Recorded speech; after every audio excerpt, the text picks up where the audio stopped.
So after all the preparation was like now you are good at coding. So what were the difficulties that you faced specifically while coding? Because it's a whole journey. Sometimes it's like, okay, we are not understanding the question. Then we are like, we are not able to code. Then when we understand the question, when we are able to code, it's like again the question becomes more tough, right? And when we understand the tough question, we are not able to set up the logic. So this is a up and down journey. So how it has been for you, and how you like solve the major difficulties that you faced? Yeah, initially, my brother suggested me to go to code in Java, and all my other friends are coding in C++. Of course, it doesn't make any difference, but after joining Placewit, I shifted to C++. That was a major change, like the syntax and all.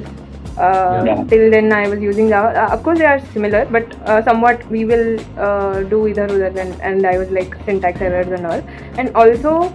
DP, obviously DP, trees and graphs.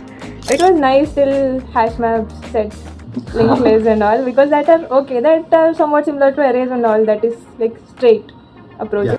But when it came to DP and all, I was like, what have we learned so far? If these are the only questions, why have I learned all those? Then I was like, okay, that is somewhat like preparing for everything, and this is the real implementation. So that was like a rehearsal thing. So this was the real match.